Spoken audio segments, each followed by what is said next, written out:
اللہ کی قسم موت چھٹی کا نام. اگر اللہ راضی ہے نا، اگر اللہ راضی ہے تو موت چھٹی کا نام. موت، گھر پہنچ گئے، گھر پہنچ گئے. اس پیاس کو برداشت کرو.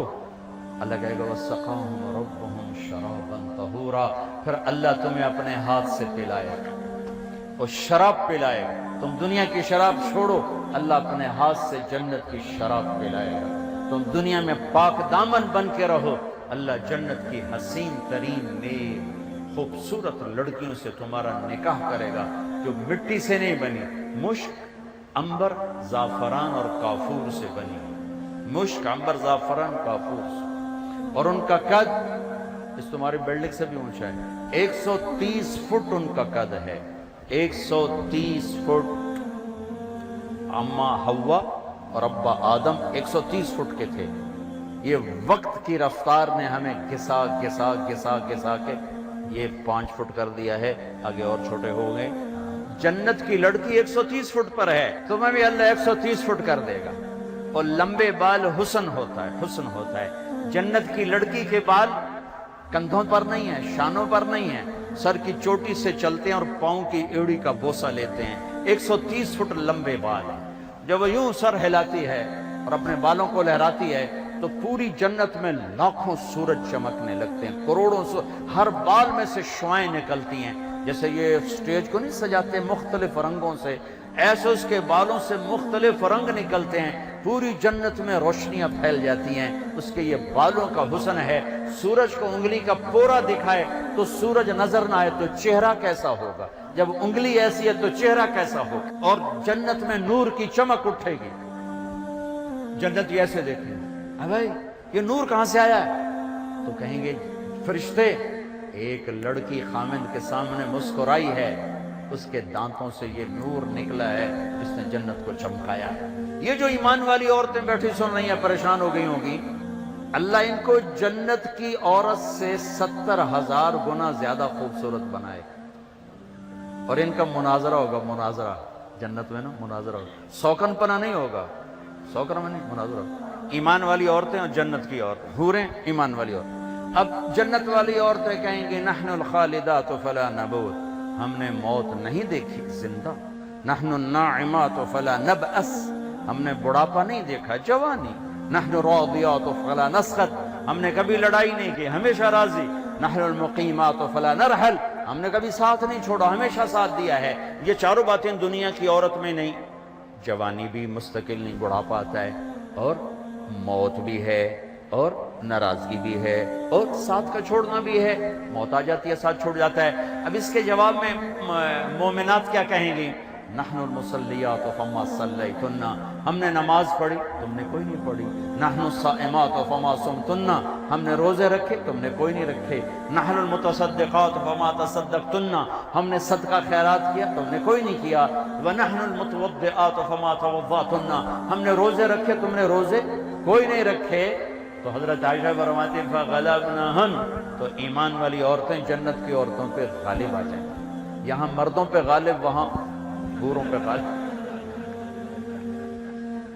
اللہ کے نبی کی عورتیں، اب بیویوں سے حسن سلوک کرو. تمہیں ایک عجب حدیث سناؤں. سب سے پہلے جو طارق جمیل کا عمل تولا جائے گا، سب سے پہلا عمل آپ کا، میرا، سب سے پہلا عمل جو تولا جائے گا، نماز روزہ نہیں، حج نہیں، زکوٰۃ نہیں، تبلیغ نہیں، جہاد نہیں، علم نہیں، تہجد نہیں. تو کیا؟ سب سے پہلے آپ کا اپنی بیوی سے سلوک تولا جائے گا، اور سب سے پہلے بیگم کا خامن سے سلوک تولا جائے. وہ رابعہ بصری بھی ہے نا، وہ رابعہ بصری بھی ہے جن کی ضرب المثل بن گئی بندگی تقوی. پہلے یہ تولا جائے گا خامن سے کیا سلوک ہے. جنید بغدادی بن گئے، شیخ عبد القادر جیلانی بن گئے. خیر یہ تو وہ ہستی ہیں جن کا حساب بھی نہیں ہوگا انشاءاللہ. لیکن میں ویسے کہہ رہا ہوں کہ کوئی بندگی میں شیخ عبد القادر جیلانی قطب سبحانی رحمت اللہ علیہ کو پہنچ رہا ہے، کوئی جنید بغدادی کو پہنچ رہا ہے، لیکن جب تولا جائے گا تو پہلے بیوی سے سلوک تولا جائے گا۔ تو اپنے گھروں میں حسن سلوک رکھو۔ بیویوں سے کہتا ہوں خامدوں سے حسن، بیوی مسکرا کے ملے خامد کو جب وہ گھر آئے تھک کر، تو اس کو اللہ کے راستے میں جہاد کرنے کے آدھے کے برابر اجر ملتا ہے، آدھے کے برابر۔ تو اپنے گھروں کو خوبصورت بناؤ حسن سلوک کے ساتھ۔ تانا، طنز، بولیاں، وہ انسان نہیں جو عورت پہ ہاتھ اٹھائے۔ میرے نبی نے فرمایا اس میں کوئی خیر نہیں جو عورتوں پہ ہاتھ اٹھاتا ہو۔ آخری خطبے میں عورتوں کو حصہ دیا، بیویوں کو، خامدوں کو نہیں، عورتوں کو۔ استوصوا بالنساء خیرا، یہاں سے پیراگراف شروع ہوتا ہے اور لمبی عبارت آپ نے صرف عورتوں کے حقوق بیان فرمائے۔ تو میرا معاشرہ امبیلنس سا ہے، کہیں خامند بیوی خود نادان ہیں تو لڑ لڑ کے تباہ ہو رہے ہیں، کہیں خامند بیوی میں محبت ہے لیکن ساس شریف نے جنازہ ہی کر چھڑیا ہر شہر، سسر اوپر تلوار لے کر۔ ساس کا اپنا جبر ہے، سسر کا اپنا جبر ہے، نند کا الگ جبر ہے۔ کہیں بچے کے ماں باپ نے گھر برباد کیا ہوا ہے، کہیں بچی کے ماں باپ نے گھر برباد کیا ہوا ہے۔ ایک بچہ میرے پاس آیا کہ ہم میاں بیوی لڑ پڑے تھے، اب ہم ملنا چاہتے ہیں، لیکن دونوں کے والدین کہتے ہیں کبھی نہیں ملنے دیں گے، اب یہ قصہ ختم ہونا چاہیے اور ختم ہوگا، ہو گیا۔ یہ جبر، یہ ظلم، چونکہ ہمارا جوائنٹ فیملی سسٹم ہے، میں ہاتھ جوڑتا ہوں، میں کسی رشتے کو اچھالنا نہیں چاہ رہا، لیکن جو گھروں میں ہو رہا ہے میں بتا رہا ہوں۔ کہیں خامند نادان ہے، بیوی کے ساتھ بدتمیز ہے، کہیں بیوی نادان ہے، خامند کے ساتھ بدتمیز ہے، کہیں دونوں بہت اچھے ہیں لیکن خامند کے ماں باپ کا ظلم ہے، کہیں بچی کے ماں باپ کا ظلم ہے، کہیں بہن بھائیوں کا ظلم ہے۔ اللہ کے واسطے اپنی حدود میں رہو، اپنی حدود میں رہو۔ یہیں تمہاری یونیورسٹی میں پچھلی دفعہ بیان کر کے آیا، آفس پہ بیٹھا تھا، ایک بچی باہر رو رہی تھی، تو میں نے کہا جی ایک بچی باہر رو رہی، آپ سے ملنا چاہتی۔ تو میں چلا گیا، ساتھ آفس کے چھوٹا سا کمرہ ہے، تو پھر بھی رو رہی۔ میں سمجھا شاید میرا بیان سن کے کوئی زیادہ اثر لے لیا ہے۔ وہ کہنے لگی مولانا آپ عورتوں کے حقوق بیان کرتے ہیں لیکن آپ متعلقہ عورتوں کے تو کبھی نہیں بیان کرتے۔ مجھے یوں لگا جیسے مجھے کسی نے نا خنجر سے دو ٹکڑے کر دے۔ کہا متعلقہ بچیوں کے بارے میں تو کبھی نہیں بولے۔ اس کے بعد سے میں نے بولنا شروع کیا۔ پھر میں نے کہا کیا ہوا بیٹی آپ کو طلاق؟ جی مجھے طلاق ہوئی، میں طلاق یافتہ ہوں۔ کیا مسئلہ تھا؟ کہا میرا خامند بہت اچھا تھا، ہم دونوں میاں بیوی میں بہت محبت تھی، بس میرا سسر کہتا اوے مینو چنگی نہیں لگدی انہوں طلاق دے، اوے مینو چنگی نہیں لگدی انہوں طلاق دے۔ تو 1 سال تک تو میرے خامند نے پریشر برداشت کیا، پھر اس نے کہا میں بہت مجبور ہوں، ماں باپ کا پریشر ہے، اور مجھے طلاق دے کے گھر بٹھا دیا۔ اب کوئی ہے ہی نہیں جو ہمیں پوچھے۔ بوڑھے لوگوں کے رشتے آتے ہیں۔ متعلقہ بچیوں کو پہلے دیکھا کرو، بیوہ بچیوں کو پہلے دیکھا کرو۔ میرے نبی نے متعلقہ بیوہ عورتوں سے شادی کی، صرف ایک کنواری سے شادی کی، اور ہمارے یہاں طلاق کی ہوئی ہے، انت طلاق ہو گئی، انت طلاق ہو گئی ہے، انت طلاق ہو گئی۔ 99% ظلم لڑکے والوں کی طرف سے ہوتا ہے، 1% لڑکی کا ہوتا ہے نادانی، لیکن اکثر لڑکوں کا ظلم ہوتا ہے۔ وہ رشتے تلاش کرو جو بچیاں بیٹھی ہوئی ہیں، کہیں بچیوں کی شادیاں ہو گئی ہیں، بچہ ساتھ لے کر گئی ہیں، یا نوجوان چھوٹے بچوں کے ساتھ بیوی فوت ہو جاتی ہے تو وہ دوسری شادی کرتا ہے تو نئی ماں آتی ہے، تو سوتیلے پن کے جو ظلم سنے ہیں اس نے بھی دل کو پارا پار کر کے رکھ دیا ہے۔ سوتیلے یتیم جب روتا ہے نا، جب یتیم روتا ہے تو اللہ کا عرش کانپ اٹھتا ہے، اللہ کا عرش کانپ اٹھتا ہے، اور اللہ تعالیٰ فرماتا ہے کس نے یتیم کو رلایا، کون ہے اس کے آنسو پوچھے اور میری رحمت کی چھاؤں میں آ جائے۔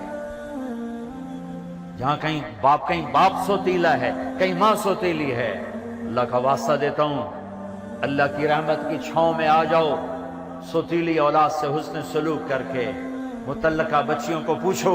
اس کے بعد پھر میں نے یہ حدیث میں نے پڑھی تھی، بیان نہیں کرتا تھا، بھول گیا تھا۔ میرے نبی نے فرمایا تمہیں سب سے اعلیٰ درجے کا صدقہ بتاؤں، سب سے اعلیٰ درجے کا صدقہ بتاؤں، سب سے اعلیٰ درجے کا صدقہ جی کیا کہ جس کی بیٹی کو طلاق ہو گئی اور وہ گھر آ کے بیٹھ گئی، اس پہ خرچ کرنا سب سے اعلیٰ درجے کا صدقہ ہے۔ اللہ ایمان والی عورتوں کو جنت کی عورتوں پر بھی غالب کرے گا۔ یہ خوبصورت زندگی ہے، اور ایک چھوٹا سا کام سارے کر لو، بہت بڑا مجموعہ ماشاءاللہ، احباب جمع ہے، میر حال دل کہلے، ہاں پھر التفات دلے دوستاں رہے نہ رہے۔ میں آپ سب نوجوانوں سے ایک مطالبہ کرتا ہوں، آج بیٹھے بیٹھے توبہ کر، توبہ کر۔ اللہ کی قسم، اللہ کی قسم، آپ کہو گے نا یا اللہ میری توبہ، آپ ایسے نکلو گے گناہوں سے جیسے مکھن سے بال نکلتا، اور یوں پاک ہو جاؤ گے جیسے ماں کے پیٹ سے آج نکلے ہو۔ اللہ کو معاف کرنا اتنا اچھا لگتا ہے۔ یہ نہ ڈرنا کہ میں نے مانچسٹر میں بیان کیا، یہ توبہ کی بات کی، ایک نوجوان آ گیا 35-36 سال، مولانا کیا واقعی اللہ معاف کر دیتا ہے؟ وہ اتنا سہمے ہوئے، ہمارے نوجوان خطیبوں نے نا لوگوں سے اللہ چھین لیا ہے، اتنا خوفناک کر کے دکھایا ہے، تو لگتا ہے دوزخ ہے، جنت کے سپاس سے وسدی کوئی نہیں۔ اچھا اللہ معاف کر دے گا؟ میں کہا جی۔ کیا واقعی معاف کر دے گا؟ میں کہا جی میرے بہت زیادہ گناہ ہیں۔ میں کہا بچہ تیری عمر کیا جو کہہ رہا تیرے بہت زیادہ گناہ ہیں؟ وہ تو اتنے گناہ کر، میں گناہوں پہ دلیر نہیں کر رہا، میں مایوسی سے نکالنے کی بات کر رہا ہوں کہ ہمارا نوجوان یا بوڑھا کہتا ہے جی میرے گناہ ہی بہت زیادہ ہیں، میری کیسے توبہ ہوگی، میری کیسے معافی ہوگی؟ میں یہ بتانا چاہتا ہوں کہ میرا اللہ کہتا ہے دھرتی گناہوں سے بھر دے اور اٹھا کر آسمان کی چھت کو لگا دے، اور پھر ایک دفعہ کہہ دے یا اللہ معاف کر، تو میں سارے ہی معاف کروں، سارے۔ تو اب تو سب بچے بیٹھے، اور بوڑھے ہوں گے تو 60-70 سال 80 سال، اس سے زیادہ کیوں؟ تو جب ہم کہتے ہیں نا یا اللہ میری توبہ، اور ایک اور حدیث سنو، میرے نبی نے فرمایا جو توبہ توڑ دے پھر کر لے، پھر توڑ دے پھر کر لے، پھر لیکن کرے سچے دل سے، کرے سچے دل سے، کرے سچے دل سے۔ اگر دن میں 70 دفعہ بھی اس کی توبہ ٹوٹی اور اس نے ہر دفعہ کر لی سچے دل سے، تو اللہ کا محبوب ہی رہے گا، مجرم نہیں بنے گا۔ کتنے مزے کی بات ہے۔ اب تمہیں حدیث کے لفظ سنا دوں تاکہ تم کوئی اعتراض نہ کرو کہ کتھو گھڑ کے بولی جاندہ ہے۔ ما اصر من استغفر وان عاد فی اليوم 70 مرتا، جو دن میں 70 دفعہ توبہ توڑ کے پھر کر لے، اللہ کی نظر میں مجرم نہیں ہے۔ مجرم کون ہے؟ جو توبہ نہ کرے، جو کہ کیا ہو گیا، سارے شراب پی رہے ہیں میں نے پی لی، کیا ہو گیا، سارے منہ کالے کر رہے ہیں میں نے کیا، کیا ہو گیا، سارے رشوت لے رہے ہیں میں نے لے لی، کیا ہو گیا۔ یہ کیس خطرناک ہے، اور وہ جو رونے دھونے والا ہے وہ تو مسئلہ ہی کوئی نہیں، ساری زندگی کا گناہ ایک آنسو ایک آنسو ایک آنسو۔ توبہ کرتے ہو؟ کرتے ہو؟ میرے ساتھ کہو یا اللہ میری توبہ، پھر کہو یا اللہ میری توبہ، پھر کہو یا اللہ میری توبہ۔ لو 3 سیکنڈ میں اللہ نے آپ کے سارے گناہ معاف کر، اللہ کی قسم معاف کر دیے، اگر سچے دل سے۔ بس اب علماء سے پوچھ لینا اب کرنا کیا ہے، نمازیں چھوڑی اب کیا کرنا ہے، روزے چھوڑے اب کیا کرنا ہے، زکوٰۃ چھوڑی اب کیا کرنا ہے، لوگوں کے حق ضائع کی اب کیا کرنا ہے۔ آسان سا کام ہے، کرتے جاؤ گے بڑھتے جاؤ گے، اللہ کی چھاؤں میں آؤ گے۔ اوپر سے رمضان توبہ کا مہینہ، رحمت کا مہینہ، جنت کا مہینہ، روزے نہ چھوڑنا، کالج کی چھٹی کر لینا، روزے کی چھٹی نہ کرنا، یونیورسٹی کی چھٹی کر لینا، روزے کی چھٹی نہ کرنا، تراویح کی چھٹی نہ کرنا۔ تراویح کے ہر سجدے پر 1500 نیکی لکھی جاتی ہے۔ بندے بن کے افطاری کرنا تو انشاءاللہ تراویح ساری پڑ جائے گی۔ اب تجھے ایک سموسہ، ایک پکوڑا، ایک پیس، ایک بیف، اتوں چٹنی، ہن تجھے مٹی تے سوا تراویح پڑھنا، تسی تے پئے ہو کہ مجھ طرح ہن کیویں اٹھے، ہن تو اٹھیا ہی نہیں جاندا، تھوڑے کول فرض نہیں پڑھے جانے، تسی تراویح کتھوں پڑھنی ہیں؟